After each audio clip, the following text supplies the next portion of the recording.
Coefficient de 93, je crois, ce matin. Regardez, il y a un petit groupe d'oiseaux qui passe sur notre droite là. Des oiseaux blancs et noirs avec un bec tout rouge qu'on voit bien. Là, vous l'avez passé, ils sont sur l'arrière du navire maintenant. Ça, ce sont les huîtriers épis. Et avant de vous en parler, j'aimerais qu'on fasse un petit point sur les oiseaux marins. D'ailleurs, écoutez. Vous entendez ce son Ce sont les huîtriers épis, justement, c'est ces oiseaux. Bon, ils appellent les sentinelles des sept îles, tout simplement, puisqu'ils vont alerter les autres oiseaux avec ce cri assez aigu et strident de la présence d'un intrus ou d'un danger. Vous l'avez bien compris, aujourd'hui c'est nous. Alors, un intrus ou un danger, finalement, vous avez pu voir tout à l'heure avec les fous de bassin et même les alcidés, on arrive à s'en approcher beaucoup, tout simplement parce qu'ils ont l'habitude. C'est des navettes qui sont régulières, qu'ils voient tous les ans. Donc ils ont vraiment l'habitude de nous voir arriver ici. Et ils savent qu'on n'est pas dangereux pour eux. Regardez ce petit oiseau qui est dans l'eau, à l'avant-tribord. Alors petit, plus gros que les macareux. Il est à moitié entre deux eaux.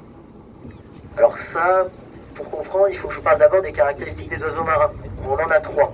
Tout d'abord, les oiseaux marins, ils sont censés avoir un plumage étanche, ce qui leur permet en fait de flotter sur l'eau. Ensuite, ils ont des pattes palmées pour se déplacer donc sur l'eau ou dans l'eau. Et la dernière caractéristique, la plus importante d'ailleurs, c'est que ces animaux doivent pouvoir filtrer le sel marin afin de pouvoir s'abreuver quand ils sont en haute mer. Et c'est ce qu'on appelle la glande à sel, donc qui est située juste à la base du cerveau et qui permet donc de s'abreuver en eau douce. C'est la caractéristique que tous les oiseaux marins ont en commun. Et le cormoran huppé, justement cet oiseau que nous avons vu sur le devant, vous voyez encore sur bâbord. Alors là, il y en a qui sont posés sur les rochers, il y en a aussi dans l'eau. À bâbord, regardez, là, il y en a deux qui sont beaux tout au-dessus des rochers. Et il y en a aussi à l'arrière du navire, sur les cailloux, un peu plus loin là-bas. Ces cormorans huppés sont donc les seuls oiseaux marins qui n'ont pas un plumage totalement étanche.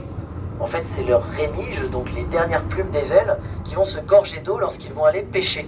Alors c'est pas parce qu'ils ont été mal faits par la nature, c'est tout simplement parce que c'est leur technique de pêche qui a valu le développement de cette capacité, si on peut dire, puisque ces oiseaux vont en fait s'alourdir de cette manière et pouvoir plonger plus profond. Et ils vont aller comme ça jusqu'à 30 mètres de profondeur avec une apnée de 3 minutes.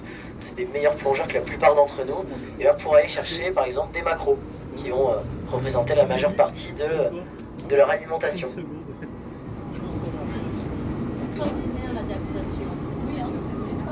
Une fois ressortis de la pêche, comme vous l'avez vu, ils sont dans l'eau, le plumage un petit peu entre deux eaux. Et regardez là par exemple sur la gauche, on en a qui écartent un petit peu leurs ailes.